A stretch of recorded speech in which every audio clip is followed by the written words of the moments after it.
ശ്രീമന്നാരായണീയം ദശകം 5 വിരാട് പുരുഷോൽപത്തി.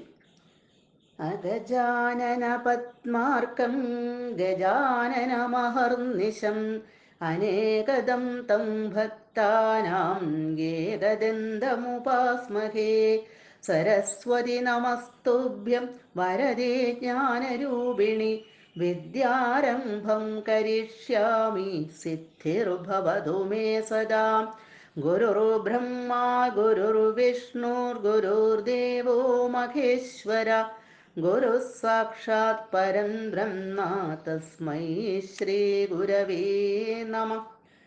ശ്ലോകം 9. ഓം നമോ ഭഗവതേ വാസുദേവായ. യേദേ ഭൂതഗണാസ്തദേന്ദ്രിയഗണാ ദേവാച്ഛജാതാ പൃഥൻ നോശേ ഗുരുഭുവനാണ്ഡ നിർമ്മിതി വിധൗ ദേവൈരമീഭിസ്തദാ. ത്വം നാനാവിധ സുക്തിഭിർനുദഗുണതത്വാന്യമൂന്യാവിശം ചേഷ്ടാശക്തിമുദീര്യ താനി ഘടയൻ ഹൈരണ്യമണ്ഡം വ്യഥാ. ഏതേ ജാതാ ഭൂതഗണ, ഈ ഉൽപ്പന്നങ്ങളായ ഉണ്ടായ ഭൂതഗണ ഭൂതസമൂഹങ്ങളും തഥാ ഇന്ദ്രിയഗണ അപ്രകാരം തന്നെ ഉണ്ടായ ഇന്ദ്രിയ സമൂഹങ്ങളും ദേവാച ദേവന്മാരും. ഭൂതങ്ങളെല്ലാം ഉണ്ടായ കാര്യം പറഞ്ഞു. പഞ്ചഭൂതങ്ങളും അതുപോലെ 10 ഇന്ദ്രിയങ്ങളും ദേവന്മാരും അതെല്ലാം ഉണ്ടായത് നമ്മൾ ഇതിന് മുമ്പിലത്തെ ശ്ലോകങ്ങളിൽ വായിച്ചു. ഇനി ഭുവനാണ്ഡ നിർമ്മിതി വിധം, ബ്രഹ്മാണ്ഡത്തെ സൃഷ്ടിക്കുക, ഈ പ്രപഞ്ചത്തെ സൃഷ്ടിക്കുക എന്ന കാര്യത്തിൽ പൃഥക് നോ ശേകു, വെവ്വേറെ കഴിവുള്ളവയായില്ല.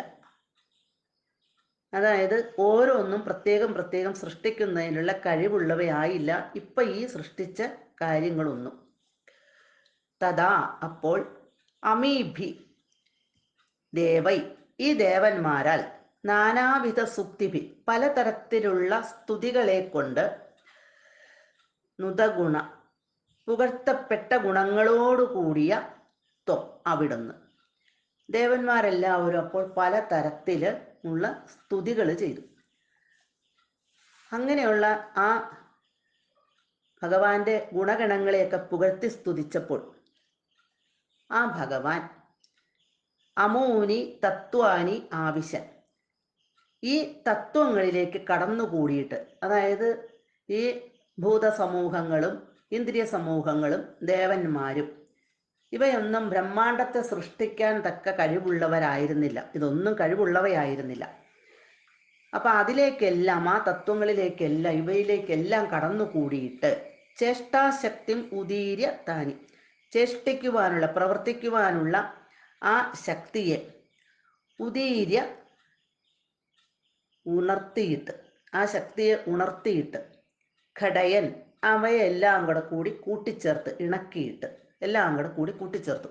എന്നിട്ട് ഹൈരണ്യം അണ്ഡം വ്യഥ, ഹിരൺമയമായ സ്വർണമയമായ ഒരു അണ്ഡത്തെ വ്യഥ സൃഷ്ടിച്ചു, നിർമ്മിച്ചു. ഭൂതസമൂഹങ്ങളും അതുപോലെ ഇന്ദ്രിയ സമൂഹങ്ങളും ദേവന്മാരും എല്ലാം ഉണ്ടായി. പക്ഷേ ബ്രഹ്മാണ്ഡത്തെ സൃഷ്ടിക്കാൻ ശക്തരായിരുന്നില്ല ഇവയൊന്നും. അതുപോലെ അങ്ങനെ വന്നപ്പോൾ ദേവന്മാരെല്ലാവരും പലതരം സ്തോത്രങ്ങളെ കൊണ്ട് മഹാവിഷ്ണുവിനെ സ്തുതിച്ചു. ഭഗവാൻ ഈ എല്ലാ തത്വങ്ങളിലേക്കും പ്രവേശിച്ച് അവയ്ക്കൊക്കെ പ്രവർത്തിക്കുവാനുള്ള ഒരു ശക്തിയെ കൊടുത്ത് എല്ലാത്തിനെയും കൂടെ ചേർത്ത് ഘടിപ്പിച്ചെടുത്ത് സ്വർണമയമായ ഒരു അണ്ഡത്തെ സൃഷ്ടിച്ചു. അങ്ങനെ പ്രപഞ്ചം എങ്ങനെയാണ് ഉണ്ടാകുന്നത്, ഈ 14 ലോകങ്ങളും എങ്ങനെയാണ് ഉണ്ടാകുന്നത് എന്നുള്ള കാര്യത്തിലേക്കാണ് ഈ ശ്ലോകം വരുന്നത്. ഇനി അടുത്ത ശ്ലോകത്തിലേക്ക് വരുമ്പോഴേക്കും ബാക്കി കാര്യങ്ങളെല്ലാം വരും, ഒന്നൊന്നായിട്ട് ഇനി വരും. അടുത്ത ദശകത്തിലാകുമ്പോൾ കൂടുതൽ വിസ്തരിച്ച് അതിനെക്കുറിച്ച് പറയും. സർവത്ര ഗോവിന്ദ നാമ സങ്കീർത്തനം. ഗോവിന്ദ ഗോവിന്ദ.